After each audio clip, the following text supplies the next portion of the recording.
Sinupalpal ni Andy Eigenman ang nambatikos sa kanyang anak kasi nag-post nga tong si Andy Eigenman sa kanyang Instagram at nag-comment naman itong mga netizen na walang magawa sa buhay na sabi pa doon sa anak ni Andy na bakit puro na lang daw surfing ang pinapagawa sa anak.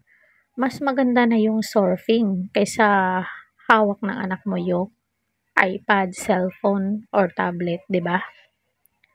So, tayong mga nanay, mas maganda yung may activity yung anak na hindi nakaharap sa mga gadgets. Para sa akin lang ha.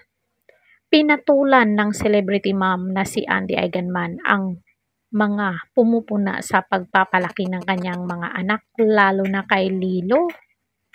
Sa pamamagitan ng Instagram story, ibinida ni Andy ang video ng anak na babae na mag-isang nagsasurf sa kabila ng murang edad. Wow, ang galing mo Lilo, congrats!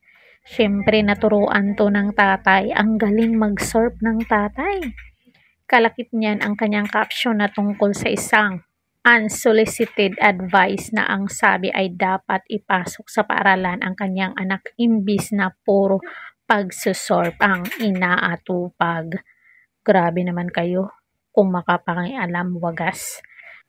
Someone somewhere on the internet told us to put her in school instead of letting her surf. Wika ni Andy. Ang sagot siya ng celebrity mom, she's doing both and excellent in both. Thanks very much. O di, ano kayo? Supalpal kayo. Sa isang separate post sa IG, proud na ibinahagi ni Andy ang husay ni Lilo sa nasabing water sports. Our 5 years old Lilo taking a bigger waves. By the day, always smiling amidst this wipeouts too. Caption ng dating actress.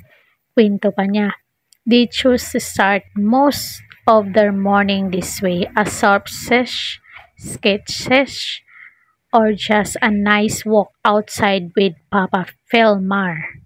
Alipayo and the dogs. It's good way to get her energized and in the mood for some kindergarten activities at home. Afterwards, aniya pa.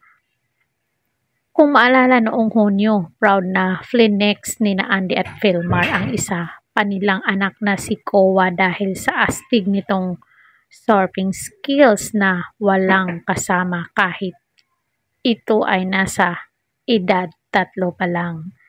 Mapapanood ang post ng professional surfer na nakasuot ng life vest si Kowa habang enjoy na nakatayo sa surfboard at sinabayan ang wave sa isang beach sa Siargao.